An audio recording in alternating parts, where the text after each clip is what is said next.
I'm going to read you something out before I get to the really good stuff, and believe me, it's good stuff.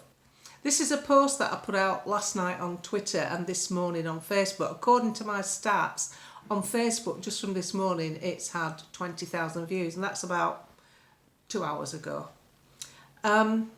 This country is being run on intimidation. The Tories were a slow burn, sneaky socialist group. On some levels, they were worse than Labour because they pretended to share our values, but our country was unravelling on their watch. Lame excuses for not using legislation created to process illegals offshore, and many other things. Starmer appears to have no interest in us or respect for the system that's been set up to take care of us. He bypasses Parliament and forewarned us he prefers to deal with Davos.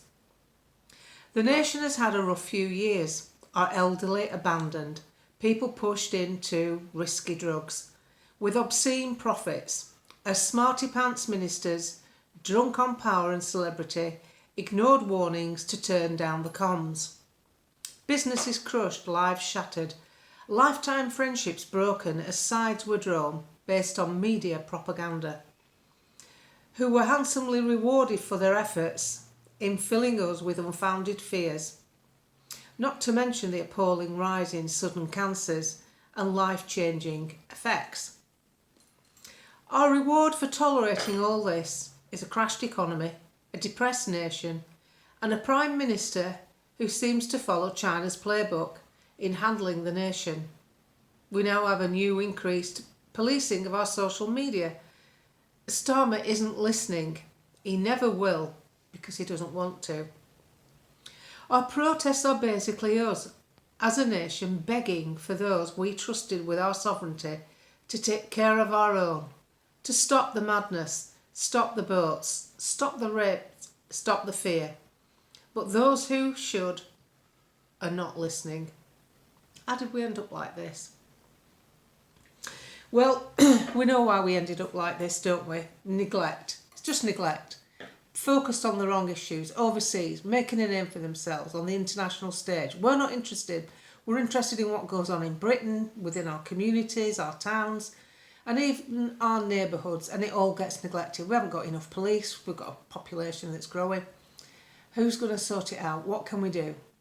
I see so many people who have decided not to follow reform because they've got favoured characters who keep pumping out one mantra, mass deportations now, until they're blue in the face, and their very existence seems to be built on trying to crush what someone else is trying to build. And I don't think you should have favourite politicians. I think it's good to like personalities. I think it's good to have a look at what those people are actually doing. And some are doing really quite good work. One or two are Tories, but they're still wearing the badge, so that puts me off. And then you've got Suella, particularly fond of Suella, but she must have known what was going on with the resettlement programme with the Afghans, knowing that it would saturate our housing, our facilities. So for me, where I've chosen to put my support. And today, Nigel Farage held a press conference and he introduced a man called Colin Sutton. Now, most of you will be familiar with Colin Sutton, played by Martin Clunes. I'll show you a picture. Do you remember the detective series? I think it was called Manhunt. We're a tenacious detective, very down to earth, very low key. Apparently, according to the reviews, Martin Clunes captured him and played a really good part. Well, that man, Colin Sutton, not only is he a member of the Reform Party, he's now been assigned as the police and crime advisor and wants to stand in the next election. I think that is pretty good news. During the press conference, Nigel forewarned the praying mantises in the press that he would be opening police stations that have been formerly closed. He would increase policing, stop policing tweets and Facebook posts, etc., and repeal the online safety bill, which has only been in days and already our freedom of speech has been attacked. Not because they're particularly policing us right now, it's coming days away, but because they've attacked the media platforms like Twitter, Facebook and the others with fines and the threat of jail time if they don't censor some content. What a world do we live in. Often communists have used a tactic of pretending to keep their country safe. We'll keep you safe if you follow us. You just abide by the rules and regulations. Often communism is hidden behind safety measures. It's all a con. In the old days, we used to hunt communists out. Do you remember that? And this day, we've got them actually with the keys to number 10 living with Larry the cat. Very unfortunate. But it doesn't mean it can't be undone. And there's one very determined character who looks hell-bent on doing it. Now, after the press conference, which I watched, which I thought was filled with everything I wanted to hear, okay, it's been done before with politicians, but this time this politician is actually in a position to do something about it because there's a bloody good chance he could actually win. Now, in the past, when he's tried to do anything, he's been much further back in the queue to get to the power position, and we can't do anything until we get into power. But the very aspect of having someone like Colin Sutton, a member of Reform, with his experience and the fact that he caught really serious, a serial rapist and a serial murderer. It was his methods, his down-to-earth methods of plod policing, no stone left unturned, going back over the evidence, which led to the eventual arrest of a horrific killer. And he's in Reform. That's just great news. That's just brilliant news. After the press conference, which wasn't aired on Sky, but it was aired on GB News, you can catch it on all the socials on, I think Reform have a YouTube channel, but they've got it on their Facebook and Twitter. The panel on GB News started dissecting it. One was Andrew Pearce, Tory boy Pearce, and I don't know who the other lefty guest was, but he was saying how when Zia spoke, he missed a point and you should stick to 3 principles, hammer home 3 points. Isn't that what communists do? Build back better. Yeah? Isn't that the communist thing? 3 things so people can keep it in like a mantra. And he's saying because Zia Youssef spoke from the heart without a script and just talked to the nation, that, you know, he should have had his script pre-written. It should have been rehearsed better. Don't these people understand? We don't want that. We don't want scripted, rehearsed sound bites. We want real people to come up with real solutions for problems that we face. And this group of people are trying their best. How anybody can say Farage hasn't done anything is beyond me. With over 800 and odd councillors now that are now fighting for the Reform way of running councils, which is to budget tighter, stop giving contracts to friends, stop spaffing money away on golf lessons for migrants. Just all this ridiculous spending that's gone on in these councils that they control. The spending will be going on in all the councils, no doubt, but we've only got access to the information from the 10 that they control. I thought the press conference gave me hope at a time when it had just been pulled from under my feet, to be honest. So it's not too late. That's the thing. It isn't too late, but we need to get behind something that can actually get the power base. Now, there's a march in September, a march about freedom. It's been organised by Tommy Robinson. Many people will go, and they'll be going for the right reasons, with a good heart, to show the country that, you know, we want free speech. We're not getting it. We're getting censorship as heavily handed as a dictatorship would do. Plus other issues, that crime's not getting addressed. We're not allowed to complain when our underage children are abused by multiple migrants. There's a news item in the Daily Mail, it's about 2 or 3 days old.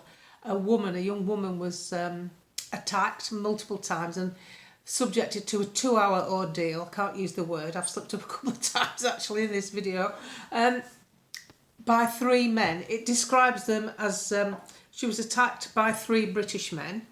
A 2-hour ordeal where she was bitten all over her body by 3 Brits. That's what the Mail, she's 28 years old, this woman. That's the headline. The three Brits, were Ami Arifi, 29, Gezim Zahafra, 28, and Sokib Shakibi, 24. Those are the three Brits that apparently did the attack. So this is where you're being gaslit. This is where the media, the mainstream media, are disingenuous. I'm actually amazed they put the names out, but the attack happened in Croatia. Now, the Croats will not mess about. One's already been refused bail, and bail was high. We can't go on like this. We can't go on. We've now got a job advertised on a YouGov page. It's a job that says Sharia Law Administrator. Sharia Law Administrator. Do my eyes deceive me? Do I need glasses? Oh, I've got them on. It's 23 grand a year. It's for full time, and it's for Didsbury, Manchester. A Sharia Law Administrator. Even Nigel Farage put that up yesterday. And we have courts to deal with anything. We have the courts, the law of the land, as it were. It's not working very well at the moment, I'm afraid. So, pull it all together. The gaslighting from the media, the gaslighting from the government. And then there's this group of terriers nipping at the heels of power. The Reform Party with Nigel Farage, who's doing 18-hour days. Zia Yusuf, who's working as a volunteer for free at his standard. He could be on a yacht somewhere, surrounded by chicks, eating expensive food. He doesn't need to do this. And he's not doing this because it's promising him some sort of power grab. He's not interested in that. He's in for his tech skills. And as he pointed out in the press conference, which I thought was very relevant, the people that have set up the online safety bill have no idea how much damage that this will do to children, because this VPN address thing that they've come up with, he said anybody who works in the tech business will know that that's left them open to abuse and even closer to the dark web, because the government is stupid and they didn't employ the right people. The people actually working for reform, doing the doge in the councils, are better qualified, more savvy, and that's why they ended up multi-millionaires, because they got the job right, they know what they're talking about. And all this expertise can be used to nibble at the civil service. During the press conference, after the big discussion on Sky News, that lass with her, what's she called? Jacob Rees-Mogg's sister, she's got a right weird name. She used to be an MEP. She joined the Brexit Party as an MEP, and then just before the election, she stood down and went back to the Tories. So, like, for me, you're about as popular as a fart in a spacesuit, love. So I don't really care what you think. She's talking about, oh, well, we've heard it all before. You know, we did this in 2010. We're going to be more policing. Yeah, but in 2010, you're talking about the Tories. They had no intention of doing it there. Well, are you? Nigel means it. And all the money that's been spaffed away on idiotic stuff like the race to Ed Miliband's bloody cretinous thought process, and the foreign aid, how much we now pay, and giving China foreign aid while we cripple ourselves and it's still spewing out the world's worst emissions. All this money that we're spaffing away on idiotic procedure and legislation, just stop paying that. Just stop Ed Miliband's plans and stop HS2, and the funding just comes flooding back in. So, no, I'm sorry, Miss Rees-Mogg's sister. I can't remember, Annalisa Dodds or something she's called. That's another woman, that's that weirdo from Lib Dems. No, I'm sorry. The difference is, if this party comes to power, they mean it. They want to do it. They want more police. They want us to they want to back out of our lives. They want to give us direct democracy, for God's sake. They want us to be able to vote on things like HS2. And if they want to increase policing. Police crime, every crime will not go unpunished. It's the Julie, can't get my names out, Giuliani's process that he used in New York. It's called the broken window thing. Every crime, even as small as a broken window, will get investigated. That's how you stop crime. You make it unpalatable. You don't allow people to go shoplifting. Mark my words, Jenrick's next video will be him working in a Greg's pie shop, chasing a pie thief down the road. Mark my words. Anyway, the thing is, today's a really good day, because if a party can interest Colin Sutton to be a spokesperson for them, then they definitely are on the right track. And so am I, contrary to what you're saying. You can't back a one-man band, there isn't time to back a new party, and there's something that's actually got off the ground here that's having an enormous amount of work put into it. And believe me, what they're doing goes way beyond social media content, it really does.